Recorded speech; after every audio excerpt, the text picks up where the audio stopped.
어릴 적에 저의 교회는 저의 놀이터였습니다.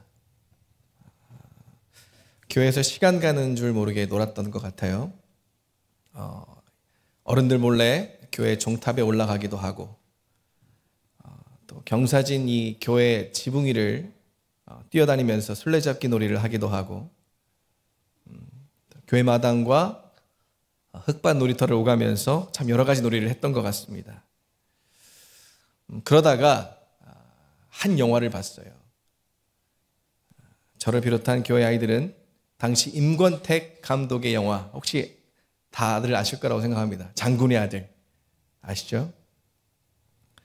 단신으로 수십 명을 쓰러뜨리는 이 김도환의 싸움 실력에 매우 감동을 받았습니다. 그래서 그때부터 한동안은 모일 때마다 이 싸움 놀이를 하기 시작했어요. 누가 김도환이 될까는 가위바위보로 정했습니다. 최종 승자가 김도환이 되었고, 나머지는 모두 김도환의 이제 적이 되는 거예요. 이 놀이는 김도환이 모두를 쓰러뜨려야만 끝이 났습니다. 어떤 적이 와도 적의 숫자가 아무리 많아도 상관없었습니다. 이 놀이는 늘 김도환이 이기는 것으로 끝이 났습니다.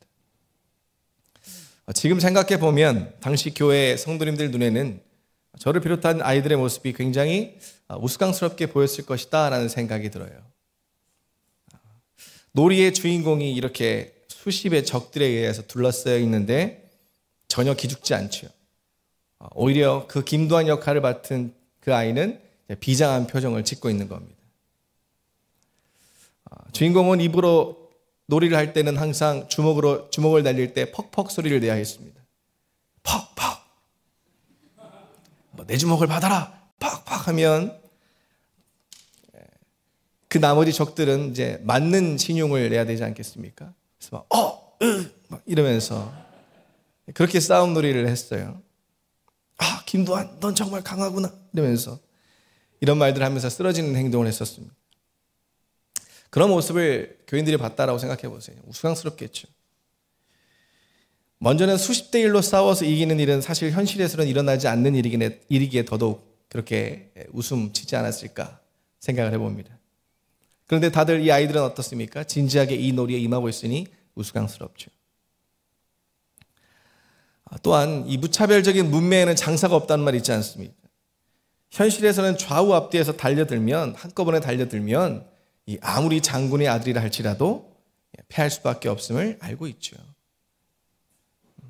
그런데 여러분, 장군의 아들은 그렇게 필패할 수밖에 없으나 여러분, 하나님의 아들은 그 수가 많다 할지라도 누구와 맞닥뜨려도 여러분 반드시 승리한다는 사실을 여러분 알고 계십니까?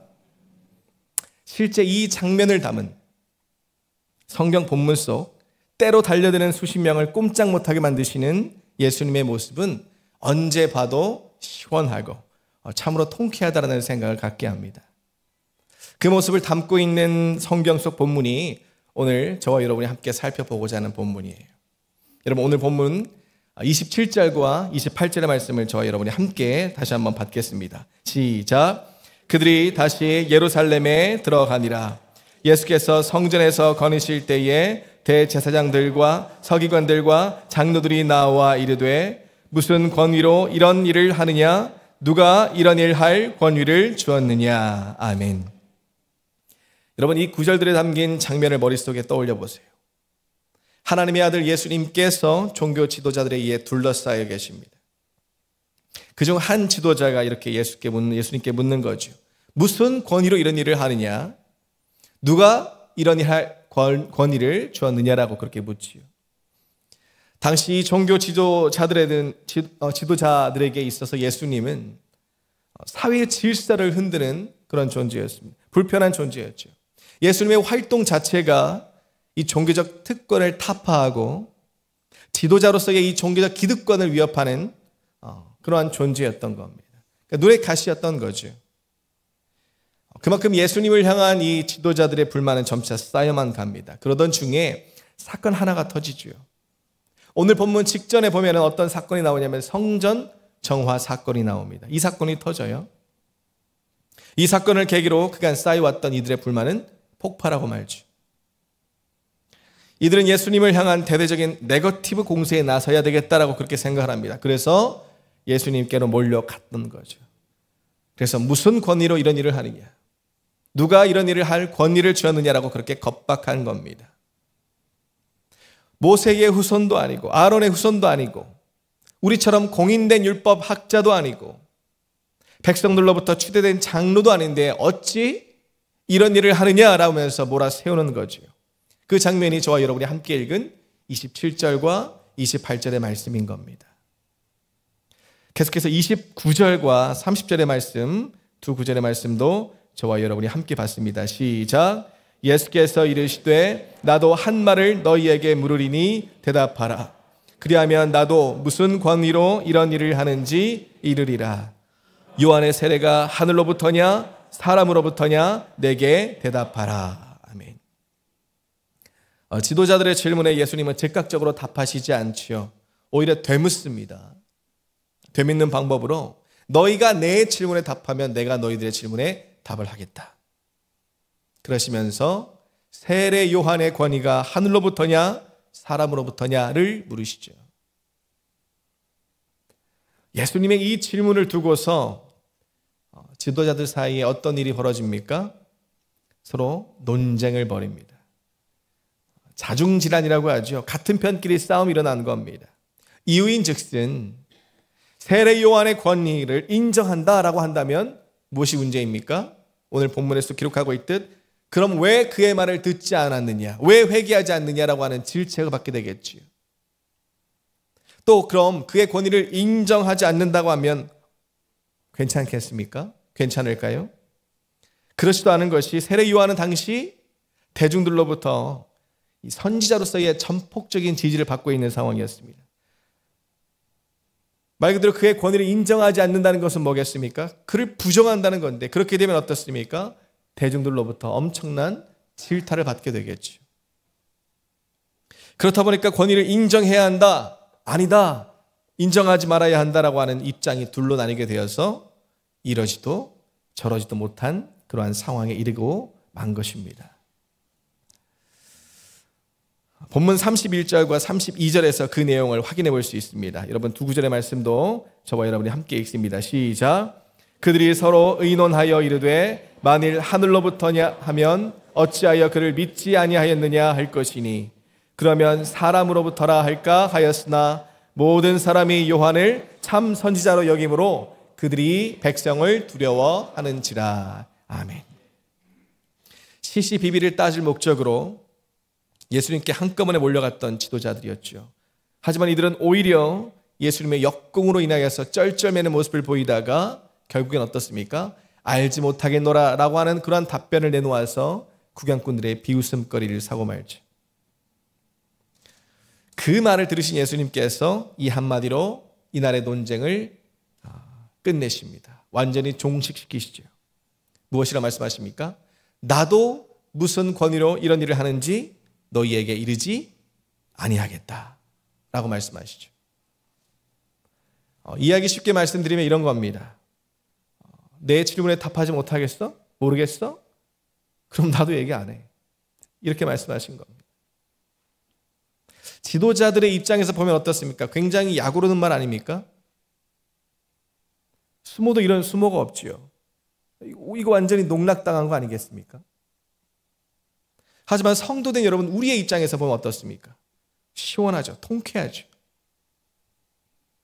수십 명에 달하는 지도자들에 의하여서 그렇게 둘러싸여 계심에도 불구하고 전혀 기죽지 아니하시고 오히려 지혜로운 답변으로, 지혜로운 질문으로 상황을 뒤집는 이 역전의 명수.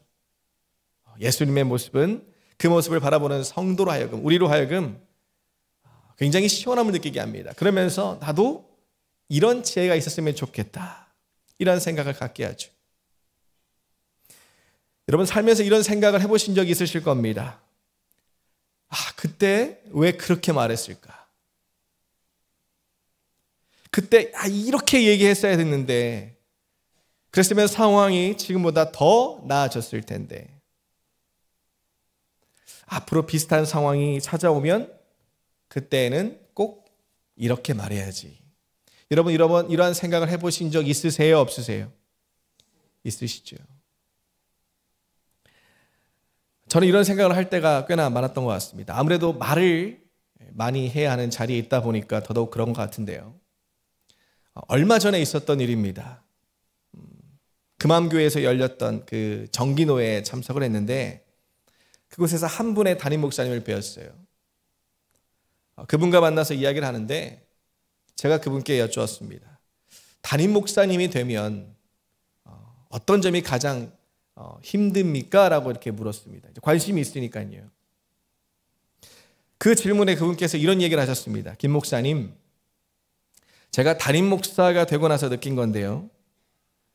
처음에는 한 주에만 수십 편에 달하는 설교를 이거 어떻게 준비해야 할까 이런 걱정을 했었는데 설교는 시간이 지나면서 점차 이 노하우가 생길 겁니다. 괜찮습니다. 걱정하지 않으셔도 됩니다. 진짜 어려운 건 따로 있는데 그것은 아무리 사소한 결정이라 할지라도 그것이 결정도 내 말에 의해 결정된다라는 거예요. 라고 얘기하시더라고요. 그리고 그 결정에 대한 책임도 내가 져야 하는 거예요. 라고 말씀하시더라고요. 그러면서 이것이 늘 어렵습니다. 그래서 말이라는 것이 참 어렵고 그래서 늘 고민하게 하고 때로는 했던 말도 후회하게 합니다. 이렇게 말씀하시는 것을 들었습니다. 잠깐의 만남이었는데요. 잠깐의 대화였는데 그분의 답변은 저에게 있어서 적지 않은 위로가 되었습니다. 왜냐하면 제가 아는 이분은 평소 말을 너무 잘하세요. 굉장히 잘하세요. 말씀도 참 잘 전하십니다.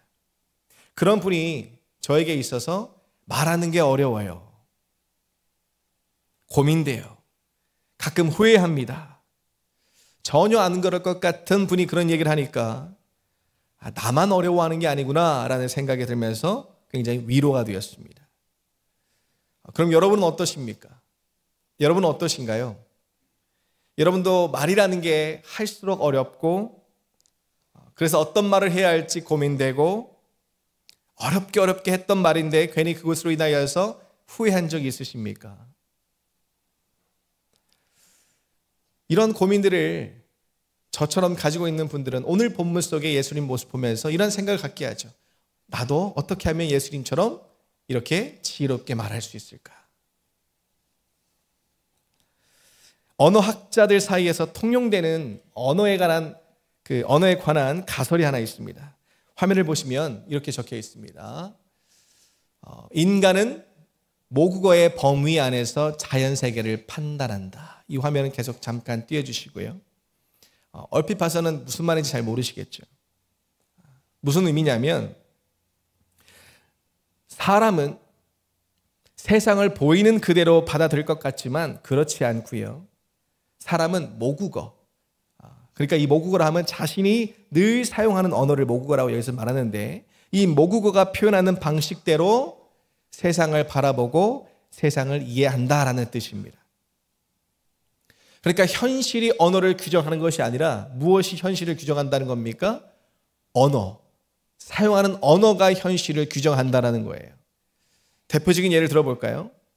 여러분 한국 사람들은 어떻게 생각합니까? 강아지는 어떻게 짖는다고 생각하십니까? 강아지는 멍멍이죠. 닭은 어떻게 웁니까? 꼬끼요죠. 예. 자, 일본 사람들은 강아지를 어떻게 짖는다고 생각할까요? 일본 사람들은 강아지가 완완 짖는다고 생각을 합니다. 닭은 코케코코라고 운다고 생각을 해요. 자, 미국 사람들은 여러분 강아지를 어떻게 짖는다고 생각합니까? 이건 좀 아시지 않을까요? 미국 사람들은 강아지가 바우바우. 닭은 이건 좀 어려워요. 닭은 코커두들두 이렇게 운다고 그렇게 여깁니다.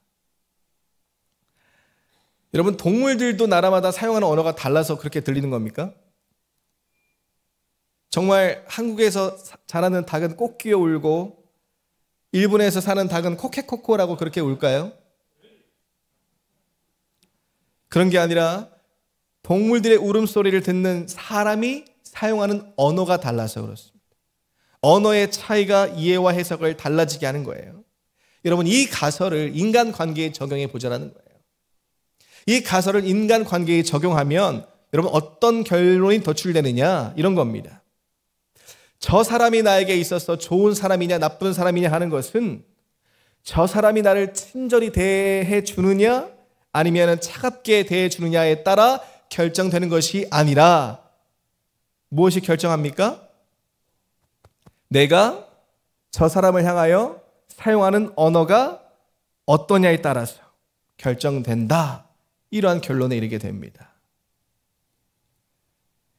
여러분, 이 가설대로라면 오늘 본문 속의 종교 지도자들이 예수님을 찾아갔던 것도, 예수님을 둘러쌌던 것도, 예수님과 논쟁을 벌였던 것도 무엇 때문임을 짐작하게 합니까?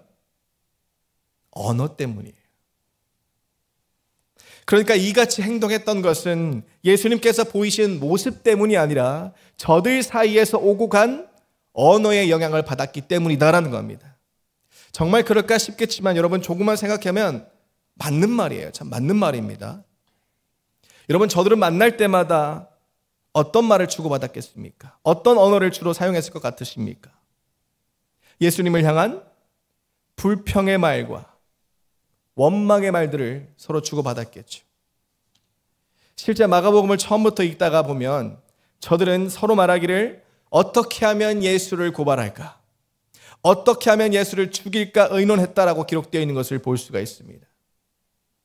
그러다 보니까 여러분, 말할수록 어떻습니까? 예수님을 향한 이 증오의 말들을 계속해서 주고받다 보니까 어떻게 되겠습니까? 그 마음 가운데 진짜로 예수님을 향한 증오의 마음, 질투하는 마음이 커졌던 거죠.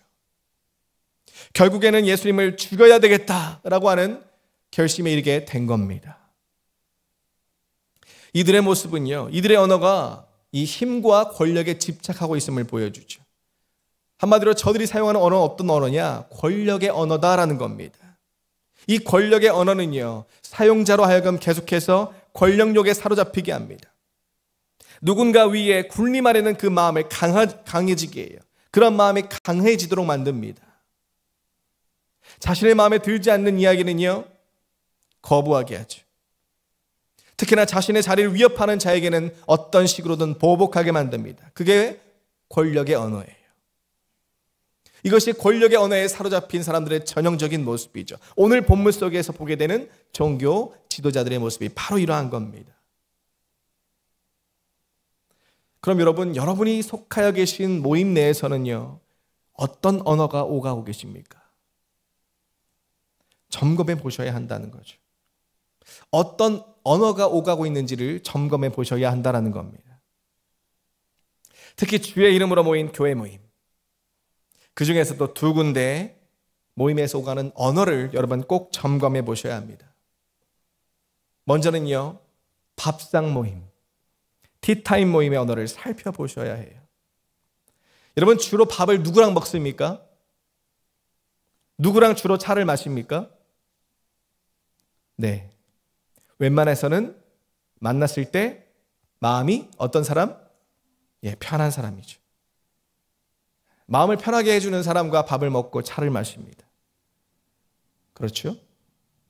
서로가 마음의 빗장을 풀고 만나기 때문에 그 모임에서는 정말 이 얘기 저 얘기 정말 많은 이야기들을 하게 됩니다. 저는 이러한 밥상 모임, 이런 티타임 모임이 구역 내에, 선교회 내에, 또 사역팀 내에 지금보다 더 많아져서 그런 교제가 활발히 이루어졌으면 참 좋겠습니다. 다만 이 마음의 빗장을 풀고 만나는 모임에서 오가는 이 언어가 지닌 무게가 결코 가볍지 않다라고 하는 사실을 늘 기억해 주셨으면 좋겠어요. 서로에게 마음이 활짝 열려 있는 만큼 나의 언어가 상대의 생각과 마음을 충분히 움직이게 하는 그러한 힘이 있다라고 하는 것을 여러분 기억하시면서, 만약 나의 언어가 부정적인 언어에 해당하고 있다면, 누군가를 깎아내리고 누군가를 곤란하게 만들려는 목적으로 인한 그러한 권력의 언어를 사용하고 있다면 여러분 그 언어 즉시로 멈추셔야 합니다. 그리고 또 한 가지, 온라인 모임의 언어를 살펴보셔야 해요. 여러분이 지금 가지고 계신 스마트폰에 보시면 여러 사람들이 모여있는 그룹 채팅창들이 많이 있을 겁니다. 얼굴을 맞대지 않고 대화를 나누는 만큼, 상대의 분위기를 읽고 맞추지 않아도 되는 만큼 평소에는 하지 않을 말들도 그곳에서는 어떻습니까? 쉽게 하게 되죠. 그렇다 보니까 정제되지 않은 표현들, 분위기를 해치는 언어들, 근거 없는 그러한 추측성 말들이 난무합니다. 그런 말들이 그룹 채팅창의 난무예요. 만약 현실을 이유로 그런 불안과 염려를 조장하는 언어가 그런 그룹 채팅창에 계속해서 올라가고 있다고 한다면, 여러분, 그것 혹 내가 그런 언어를 사용하고 있다고 한다면 여러분 멈추셔야 합니다. 다시는 그런 일이 없도록 해야 되겠죠. 이것이 우리 삶에 선행될 때 비로소 예수님을 닮아가게 되는 것입니다. 예수님처럼 지혜롭게 말할 수 있는 토대가 우리 가운데 있어서 마련되는 거예요.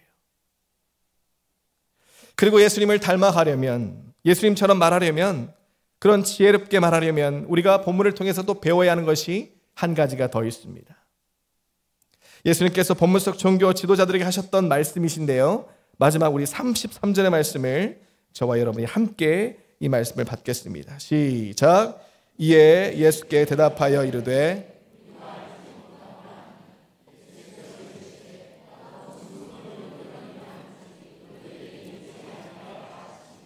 아멘. 화면을 띄워주실까요?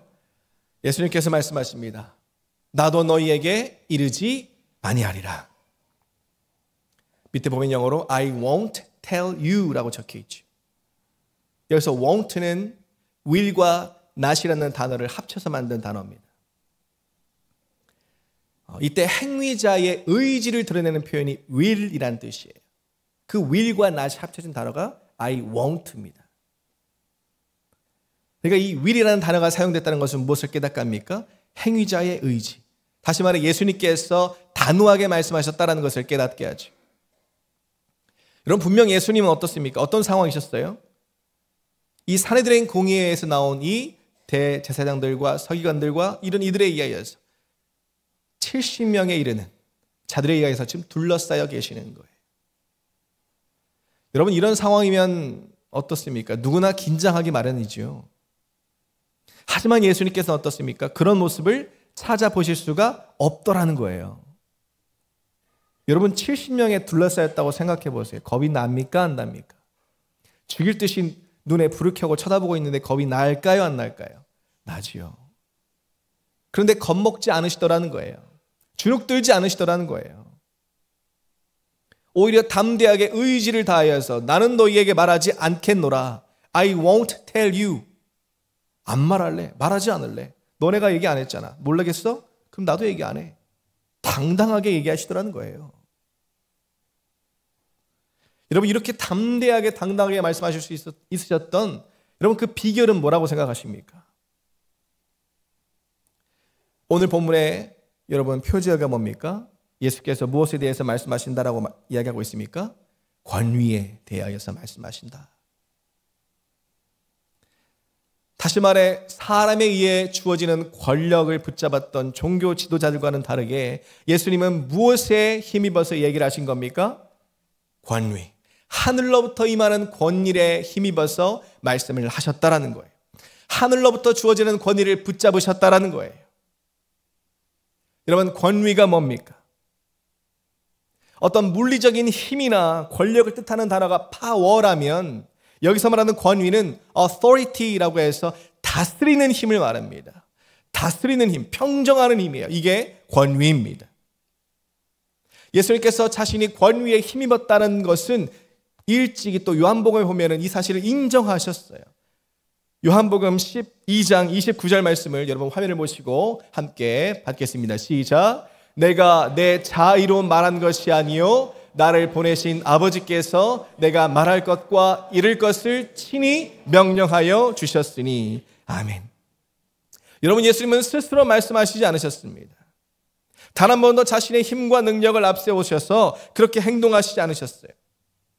방금 읽었던 말씀에서도 알 수 있듯이 철저히 예수님께서는 하늘 아버지께서 주시는 그 말만 전하시는 겁니다.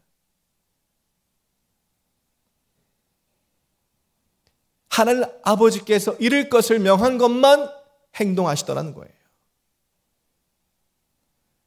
바로 하늘 아버지의 권위에 순종하시더라. authority.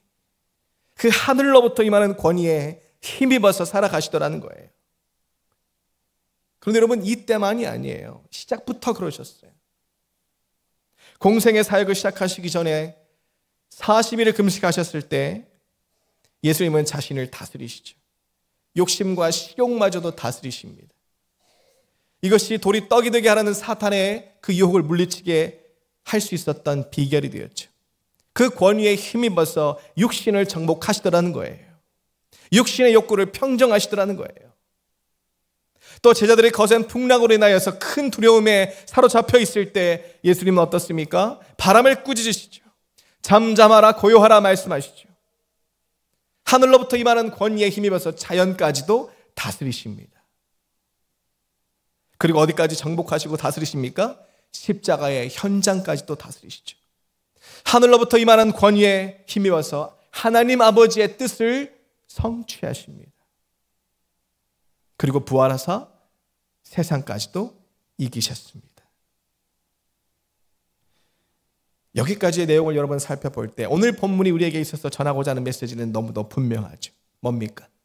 너희도 예수님처럼 하늘로부터 임하는 권위에 힘입을 하는 거예요. 그 권위에 힘입을 때 비로소 예수님을 닮아가게 된다는 것을 오늘 본문은 우리에게 일러주고 있음을 믿으시기를 바랍니다. 우리 신이 하나 안디옥교회 성도 여러분 예수님처럼 지혜롭게 그렇게 말하는 삶을 살기를 원하십니까? 권력의 언어가 아니라 예수님의 언어가 여러분의 삶 가운데 자리하기를, 여러분의 입술 가운데 맺히기를 원하십니까? 예수님께서 하늘 아버지의 권위에 순종하셨던 것처럼 여러분, 진정한 권위는 하나님의 말씀으로부터 말미암는다는 이 사실을 여러분 기억하시고 말씀을 더욱더 가까이 하시는 여러분 되시기를 간절히 소망합니다. 여러분, 그리할 때 여러분의 삶에도 하늘로부터 권위가 임하게 될 줄로 믿습니다. 그리할 때 혀의 권세가 다스려지는 역사가 나타나게 될 줄로 믿습니다. 부정적인 언어는요 끊어질 것이고 축복의 언어가 여러분의 입술 가운데 있어서 맺히게 될 줄로 믿습니다. 그 권위에 힘입어서 여러분들이 속한 공동체마다 시비와 다툼은 그치게 될 것이고 그 자리에 화합과 질서가 자리하게 될 줄로 믿습니다.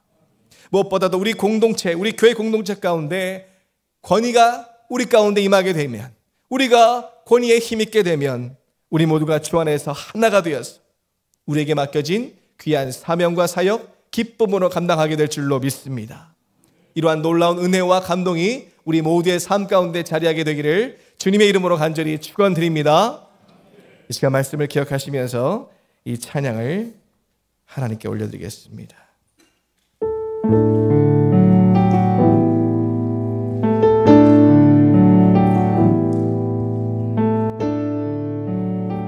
함께 고백하겠습니다.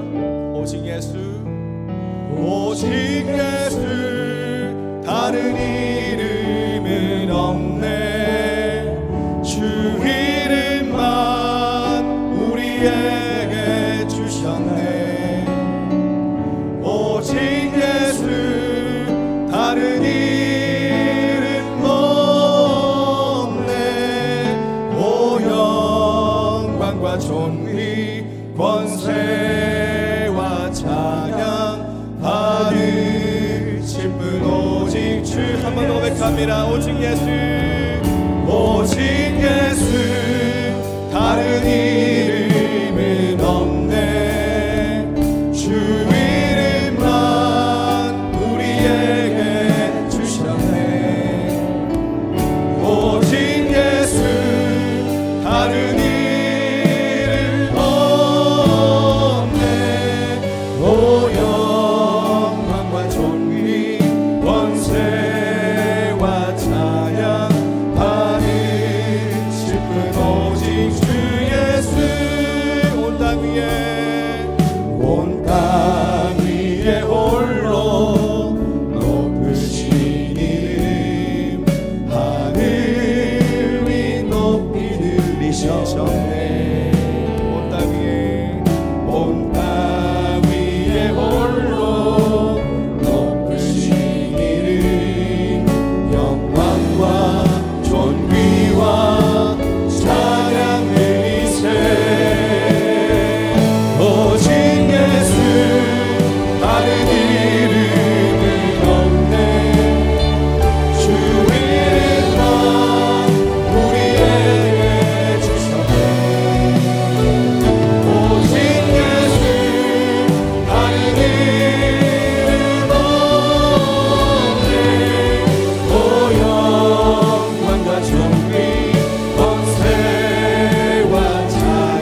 원합니다. 우리가 함께 이 시간 이렇게 기도하기를 원합니다.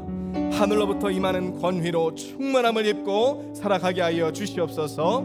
그 권위에 힘입어서 나의 혀를 다스리는 하나님 그런 은혜가 우리의 삶 가운데 있게 하여 주시옵시고, 그 권위에 힘입어 나의 생각과 마음을 다스리는 은혜를 누리게 하여 주시옵시고, 그 권위에 힘입어 나의 삶이 다스려지는, 그리하여 예수님을 더욱더 닮아가는 복된 인생 되게 해달라고 이 시간 주님의 이름만 부르시고 간절한 마음으로 함께 기도하며 나아가시겠습니다.